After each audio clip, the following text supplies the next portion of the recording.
Good morning friends, मेरा नाम है कल्पना शुक्ला और स्वागत है आप सभी का मेरी स्टडी में। शुरुआत करते हैं हमारे आज के करंट अफेयर के सेशन की। और आज है 1 जुलाई, तो आपके लिए एक नया महीना है, इसलिए नए मंथ पे आप इतना तो कर ही सकते हैं। जो पिछला मंथ गया है उसमें जो इम्पॉर्टेंट क्वेश्चंस थे उन्हें एक बार फिर से रिवीजन कर लीजिए ताकि आप उन्हें भूलें नहीं। तो स्टार्ट करते हैं हमारा आज का सेशन। और आज है 1 जुलाई, तो 1 जुलाई से रिलेटेड क्वेश्चंस देखते हैं। पहला क्वेश्चन है कि खाद्य तेल की कीमतों को कम करने के लिए केंद्र सरकार ने कच्चे पाम तेल पर शुल्क में कितने % की कमी की है। तो क्या है कि कच्चे तेल के जो तेल हम लोग, ये जो खाद्य तेल हम लोग यूज़ करते हैं घर में, इसके दाम जो है बहुत बढ़ गए हैं। लगातार इसके दाम में बढ़ोतरी हो रही है। तो क्या है कि इससे जो आम नागरिक है उसको बहुत ही असुविधाएं हो रही है, उसको बहुत परेशानियों का सामना करना पड़ रहा है। क्योंकि तेल जैसी चीज़ें अगर महंगी होंगी तो फिर व्यक्ति खाएगा क्या। क्योंकि हमारी रोज़मर्रा की ज़िंदगी में तेल का कहीं ना कहीं यूज़ तो होता ही है। सब्ज़ी को बनाने में या कुछ भी, अगर हम खाना बनाने में यूज़ कर रहे हैं तो खाद्य तेल का यूज़ करना पड़ता है। तो ऐसी स्थिति में अगर वो बहुत ही ज़्यादा महंगा होगा तो जो गरीब व्यक्ति है वो तेल का यूज़ नहीं कर पाएगा। इसीलिए सरकार ने ये कदम उठाया है। और सरकार जो है, केंद्र सरकार, कच्चे पाम तेल पर जो शुल्क लगता है उसमें 5% की कमी करने की इसने बात की है। तो जब उस पर लगने वाला शुल्क कम होगा, मतलब जब ड्यूटी कम लगेगी, तो जाहिर सी बात है कि उसके दाम अपने आप थोड़े से कम आएंगे। तो यहाँ पर 5% की कमी की है केंद्र सरकार ने। ये एक कदम उठाया गया है ताकि जो खाद्य तेल है उसकी कीमतों को कम किया जा सके। तो आपको ये याद रखना है। तो प्रधानमंत्री नरेंद्र मोदी ने कहा है कि हम सभी को ये सुविधाएं उपलब्ध करा सकें, इसीलिए हम कच्चे पाम तेल में जो शुल्क लगता है उसमें 5% की कमी कर रहे हैं। नेक्स्ट क्वेश्चन की तरफ चलते हैं और हमारा अगला प्रश्न है, हाल ही में किसने सेना स्टाफ के उप प्रमुख के रूप में पदभार संभाला है। तो यहाँ पर इनका ये जो पद था, जो इनसे पहले काम कर रहे थे, 30 जून को उनका पद समाप्त हो गया। तो उसके बाद सेना स्टाफ के उप प्रमुख के रूप में किसने पदभार संभाला है। तो इनका नाम है संजीव कुमार शर्मा। संजीव कुमार शर्मा जी ने पदभार संभाला है और जिनका स्थान लिया है वो है परमजीत सिंह। तो परमजीत सिंह जी का इन्होंने स्थान लिया है, जबकि जो नए बने हैं उनका नाम है संजीव कुमार शर्मा। तो संजीव कुमार शर्मा बन गए हैं सेना स्टाफ के नए उप प्रमुख। तो आपको इनका नाम याद रखना है। नेक्स्ट क्वेश्चन की तरफ चलते हैं और हमारा अगला प्रश्न है, हाल ही में केवी संपत जी का निधन हो गया। अब इनके बारे में, ये इनका नाम चर्चा में क्यों आया। इनका नाम चर्चा में आने का कारण सबसे बड़ा ये था क्योंकि नरेंद्र मोदी जी ने ट्विटर पर इनके बारे में जानकारी दी और इनके निधन पर दुख व्यक्त किया है, शोक जताया है। तो इसलिए जब नरेंद्र मोदी जी ने इनका नाम लिया है तो जाहिर सी बात है कि ये व्यक्ति महत्वपूर्ण बन जाते हैं। तो केवी संपत जी का निधन हो गया है और ये किस क्षेत्र से संबंधित थे।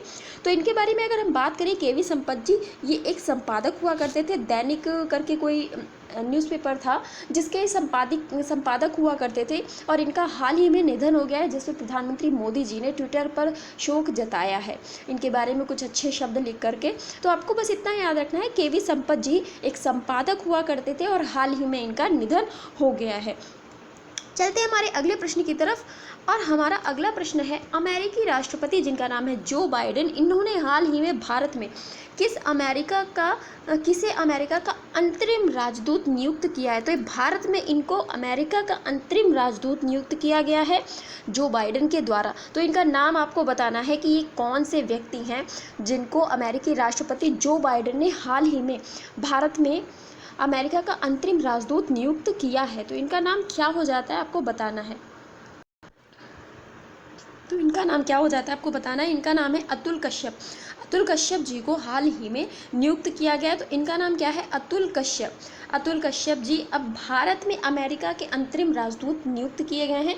तो अब ये भारत में अपनी सेवाएं प्रारंभ करेंगे और फिलहाल ये भारतीय मूल के ही व्यक्ति हैं। अतुल कश्यप जी इनका नाम है और भारत में ये अमेरिका के अंतरिम राजदूत नियुक्त किए गए हैं, वो भी किसके द्वारा, जो वहाँ के अमेरिकी राष्ट्रपति हैं जो बाइडेन के द्वारा। अमेरिका जिसकी कैपिटल वाशिंगटन डीसी हो जाती है, जो कि पोटोमैक नदी के किनारे स्थित है। तो ये सारी की सारी बातें आप यहाँ पे याद रख सकते हैं। अगर उपराष्ट्रपति की बात करें तो कमला हैरिस जी यहाँ पर अमेरिका की उपराष्ट्रपति हो जाती हैं। नेक्स्ट क्वेश्चन है कि भारतीय केंद्र सरकार ने निम्न में से किस देश से बिना लाइसेंस के जून 2022 तक आलू के आयात को मंजूरी दे दी है। तो हमें क्या देखने को मिल रहा है कि आलू का रेट मतलब जो पहले साधारण मूल्य होता था अब वो नहीं रह गया है, तो काफ़ी बढ़ोतरी रह रही है इसमें। तो आलू में यहाँ पर इसकी जो रेट है उसमें कमी की जा सके, इसलिए आलू का आयात किया जा रहा है, ताकि जो कमी है बाज़ार में आलू की उसको ख़त्म किया जा सके और ताकि जो मूल्य है वो सामान्य बना रह सके। क्योंकि जाहिर सी बात है, जब मांग है और आपूर्ति नहीं होगी तो चीज़ें क्या हो जाएंगी, महंगी हो जाएंगी। तो आपको ये चीज़ याद रखनी है कि जो भी बाज़ार में किसी भी वस्तु का मूल्य होता है वो मांग और आपूर्ति पर निर्भर करता है। मतलब अगर मांग ज़्यादा है तो क्या होगा, मांग अगर ज़्यादा है और आपूर्ति कम है, मांग ज़्यादा है अगर आपूर्ति कम है तो क्या होगा कि चीज़ अपने आप महंगी हो जाएगी। कि जैसे अगर बहुत सारे लोगों को आलू चाहिए और आलू सिर्फ 2 किलो है तो क्या होगा कि लोग उसको 50 रुपये किलो में भी ख़रीदने के लिए तैयार हो जाएंगे, क्योंकि उनकी ज़रूरत है। लेकिन क्या होगा, अगर यहीं पर आपूर्ति ज़्यादा है, अगर यहीं पर आपूर्ति ज़्यादा है और मांग कम है तो चीज़ें क्या होंगी, अपने आप सस्ती हो जाएगी। कि बहुत सारा आलू, मतलब पैदावार, आलू का उत्पादन बहुत ज़्यादा हो गया है और ख़रीदने वाला कोई नहीं है, तो आलू फिर 5 रुपये किलो भी बिकेगा कि भाई ले जाओ, वरना तो सड़ना ही है, तो इसको ले जाओ। तो ऐसी स्थिति होती है। तो मांग और आपूर्ति पर पूरे बाज़ार की जो कीमतें होती हैं वो निश्चित होती हैं। और ऐसा क्या होता है कि जब मांग बहुत ज़्यादा होती है और आपूर्ति कम होती है तो ये जो चीज़ें होती हैं, ये जो तथ्य होते हैं, ये मुद्रास्फीति को जन्म देते हैं। मुद्रास्फीति मतलब इन्फ्लेशन, बाज़ार में अपने आप उछाल आ जाएगा। तो मुद्रास्फीति का मतलब क्या होता है कि जो हमारी क्रय क्षमता होती है कि हम 100 रुपये में कितनी चीज़ें खरीद सकते हैं, तो हमारी मुद्रा की जो क्रय क्षमता होती है वो अपने आप घटकर नीचे आ जाएगी।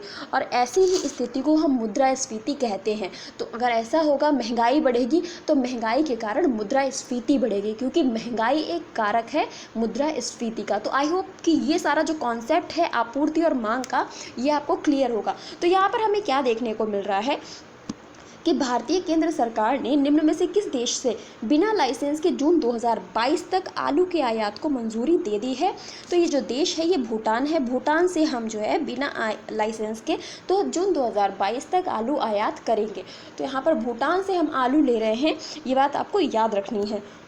इसके बारे में हम जान लेते हैं। तो भारत ने वर्ष 2020-21 में लगभग 24.17 लाख रुपए के आलू का आयात किया था, जबकि वर्ष 2019-20 में 10.97 लाख रुपए का आयात किया गया था। तो यहाँ पर देखा जाए तो भारत में काफ़ी ज़्यादा आलू का आयात किया जा रहा है। मतलब भारतवासी कुछ ज़्यादा ही लग रहा है आलू खाते हैं, तो काफ़ी ज़्यादा यहाँ पर आलू का आयात करना पड़ रहा है। जबकि भारत आलू का उत्पादन स्वयं भी बहुत ज़्यादा करता है। उत्तर प्रदेश में आगरा प्रसिद्ध है आलू उत्पादन के लिए, लेकिन उसके बाद भी हमें आलू का आयात करना पड़ता है। तो आपको याद रखना है कि भारत जून 2022 तक बिना लाइसेंस के भूटान से आलू आयात करेगा। नेक्स्ट क्वेश्चन की तरफ चलते हैं और अगला प्रश्न है वो है, हाल ही में दक्षिण अफ्रीका के किस पूर्व राष्ट्रपति को अदालत की अवमानना के लिए 15 माह जेल की सज़ा सुनाई गई है। अब अवमानना क्या होता है? अवमानना होता है कि मतलब किसी ने कोई आदेश दिया और आपने उसे नहीं माना। तो यहाँ पर कह रहे हैं अवमानना मतलब उसका अपमान हो गया। अगर आपने बात नहीं मानी तो उसका अपमान हुआ। ऐसी स्थिति में क्या है, जाहिर सी बात है आपको सज़ा मिलेगी, क्योंकि कोई साधारण व्यक्ति तो है नहीं कि घर में किसी ने आपसे काम कहा और आपने नहीं सुना, अनदेखा कर दिया, तो घर में ये चल जाता है पर बाहर नहीं चलता है। तो यहाँ पर दक्षिण अफ्रीका के किस पूर्व राष्ट्रपति को अदालत की अवमानना के लिए 15 माह जेल की सज़ा सुनाई गई है। तो यहाँ पर इनको अदालत में उपस्थित होना था, लेकिन ये जो वहाँ के मुख्य न्यायाधीश थे उनके समक्ष उपस्थित नहीं हुए, जिससे क्या हुआ कि जो मुख्य न्यायाधीश थे उनकी अवमानना हुई। ऐसी स्थिति में इनको 15 माह की जेल दे दी गई है। तो ये जो कौन है, इनका नाम है जैकब जुमा। जैकब जुमा, इनका नाम आपने सुना होगा। ये दक्षिण अफ्रीका के पूर्व राष्ट्रपति रह चुके हैं। तो जैकब जुमा को ये 15 माह की जेल की सज़ा सुनाई गई है। तो आप देख सकते हैं पूर्व राष्ट्रपति की भी वहाँ इतनी वैल्यू नहीं है। वहाँ के जो नियम कानून हैं उनके आगे पूर्व राष्ट्रपति की भी इतनी वैल्यू नहीं है। और यहाँ पर तो आपको पता ही है कितनी ज़्यादा वैल्यू दी जाती है। राष्ट्रपति हो, प्रधानमंत्री हो, अगर उन्होंने राष्ट्रपति पद पर कार्य किया है तो फिर जब तक उनका जीवन है उनके लिए सुविधाएं दी जाती हैं। तो ये सारी की सारी में बातें भारत में ही देखने को मिलती है। काफ़ी सारा सम्मान उन्हें दिया जाता है। लेकिन कोई मामला होता है तो जाहिर सी बात है कार्रवाई भारत में भी की जाती है, ऐसा नहीं है कि भारत में कार्रवाई नहीं की जाती है। तो दक्षिण अफ्रीका के ये जो जैकब जुमा है पूर्व राष्ट्रपति, इनको यहाँ पर अवमानना के लिए 15 माह जेल की सज़ा सुनाई गई है। अब आज का आपका पहला प्रश्न आपके लिए आ रहा है, जिसे आपको कमेंट बॉक्स में बताना है। पहला प्रश्न आपके लिए जो है वो ये है कि दक्षिण अफ्रीका की 3 कैपिटल है, दक्षिण अफ्रीका की 3 राजधानियां हैं और आपको उन तीनों राजधानियों का नाम बताना है कि दक्षिण अफ्रीका की वो 3 राजधानियां कौन कौन सी हो जाती हैं।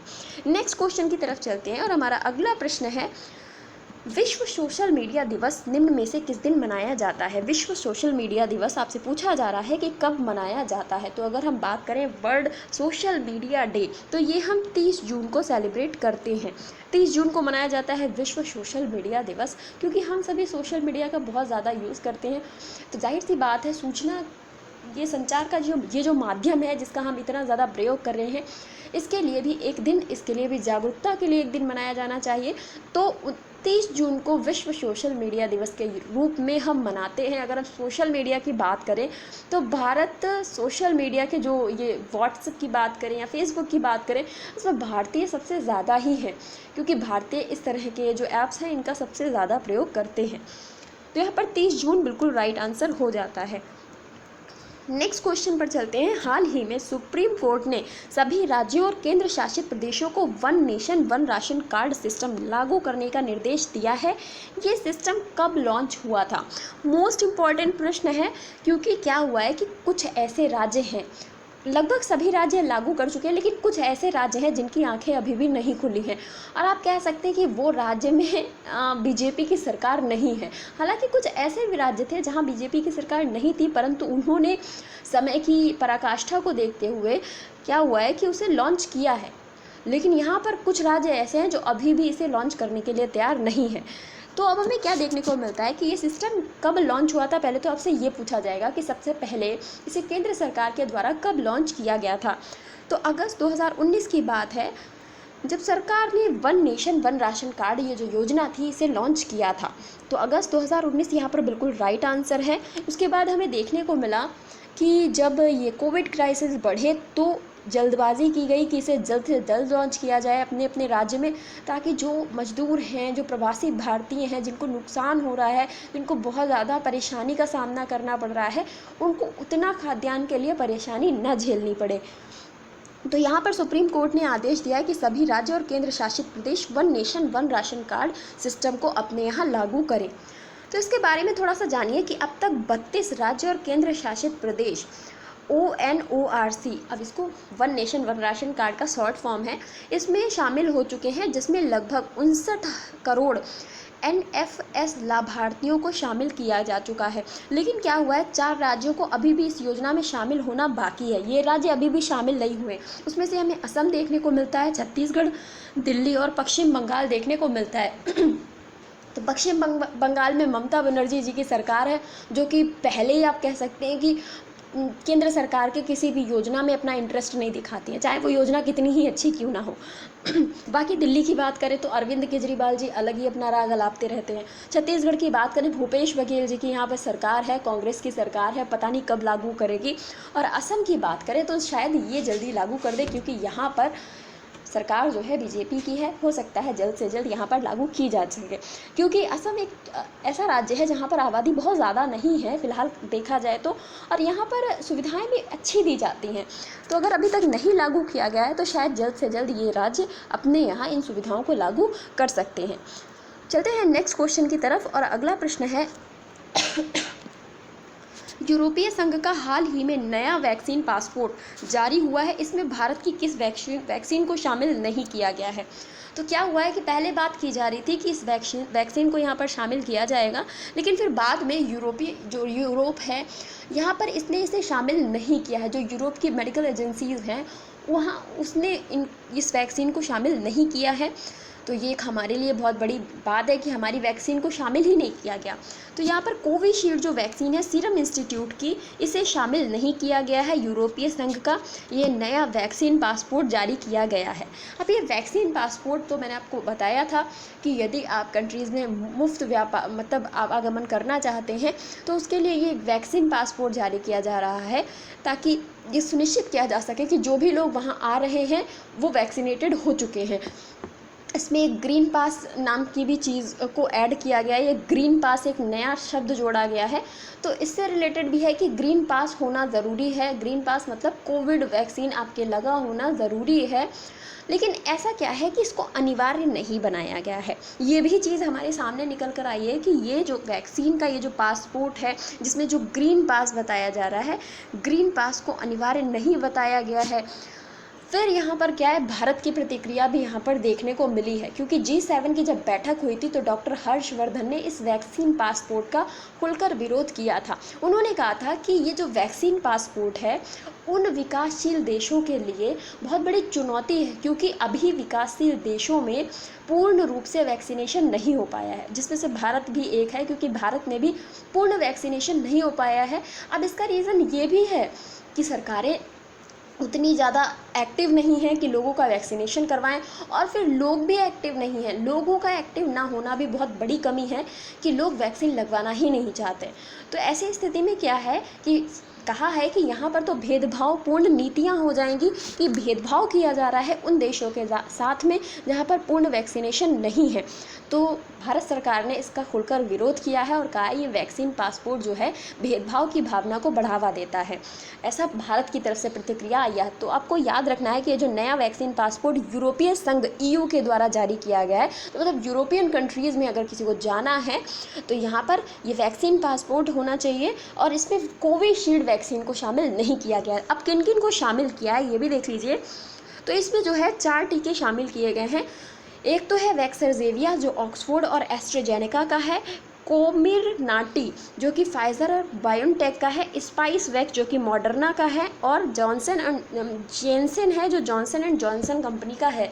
जबकि अमेरिका ने, आपने देखा होगा कि अमेरिका ने ये जॉनसन एंड जॉनसन का जो जेनसन वैक्सीन है इसको बैन कर दिया है, क्योंकि उनका ऐसा कहना है कि ये जो वैक्सीन है ये सक्सेसफुल नहीं है, इसके साइड इफ़ेक्ट ज़्यादा हैं। तो इसीलिए इस वैक्सीन को अमेरिका में बैन किया गया है, जबकि EU का कहना है कि ये वैक्सीन अगर लगी होगी तो फिर ठीक है, आपको वैक्सीन पासपोर्ट मिल जाएगा। तो अपना अपना सबके टर्म्स एंड कंडीशंस हैं। नेक्स्ट क्वेश्चन है कि हाल ही में भारत ने ग्लेशियल झीलों का एक अद्यतन एटलस किस मंत्रालय द्वारा जारी किया गया है। तो हाल ही में भारत में ग्लेशियल झीलों का एक अद्यतन एटलस जारी किया गया है। तो इसमें ज़्यादा से ज़्यादा झीलों का मतलब प्रदर्शन किया गया है। तो यहाँ पर आपको बताना है कि ये किस मंत्रालय द्वारा जारी किया गया है। तो आपके लिए हो सकता है आपने जो सोचा हो वो आंसर ना हो, क्योंकि ये जो जारी किया गया है ये जल शक्ति मंत्रालय के द्वारा जारी किया गया है। जल शक्ति मंत्रालय ने ग्लेशियर झीलों का एक अद्यतन एटलस जारी किया है। इसके बारे में थोड़ा सा जानिए कि गंगा बेसिन में लगभग 4707 हिमनद झीलों का मानचित्रण किया गया है। तो यहाँ पर मानचित्रण में हमें देखने को मिला है 4707 हिमनद झीलें। इसके साथ साथ resources set 2 linear imaging self scanning sensor उपग्रह डेटा का उपयोग करके 0.25 हेक्टेयर से अधिक जल प्रसार क्षेत्र वाली ग्लेशियर झीलों का मानचित्रण किया गया है। तो ये एक तथ्य है, थोड़ा सा आप दिमाग में रखिएगा। बाई चांस हो सकता है अगर इस डेटा को इधर उधर घुमा के प्रस्तुत करना चाहे तो कर सकता है आयोग, लेकिन थोड़ा सा बस दिमाग में रखिएगा, बहुत इंपॉर्टेंट नहीं है। नेक्स्ट आपको इतना ये ज़रूर याद रखना है कि एटलस जो है नेशनल रिमोट सेंसिंग सेंटर जो है इसरो के भुवन पोर्टल पर लॉन्च उपलब्ध है। तो ये भी पूछा जा सकता है कि भुवन पोर्टल किससे संबंधित है, तो इसरो से संबंधित है। तो यहाँ पर हमें ये मानचित्र देखने को मिल जाएगा। नेक्स्ट क्वेश्चन की तरफ चलते हैं और अगला प्रश्न है कि हाल ही में किस राज्य सरकार और संयुक्त राष्ट्र विश्व खाद्य कार्यक्रम, जिसको वर्ल्ड फूड प्रोग्राम भी बोलते हैं, इसने घरेलू खाद्य और पोषण सुरक्षा में सुधार के लिए साझेदारी की है। तो हाल ही में किस राज्य सरकार और संयुक्त राष्ट्र विश्व खाद्य कार्यक्रम ने घरेलू खाद्य और पोषण सुरक्षा में सुधार के लिए साझेदारी की है। तो ये हो जाता है राज्य ओडिशा। नवीन पटनायक जी यहाँ के मुख्यमंत्री हैं, तो ओडिशा यहाँ पर सही आंसर हो जाता है। ओडिशा ने ये WPO वर्ल्ड फूड प्रोग्राम के साथ में साझेदारी की है। तो ये था हमारा आज का सेशन आपको कैसा लगा प्लीज़ कमेंट बॉक्स में ज़रूर बताइएगा, और प्लीज़ वीडियो को थोड़ा सा शेयर कर दीजिएगा। Thank you so much.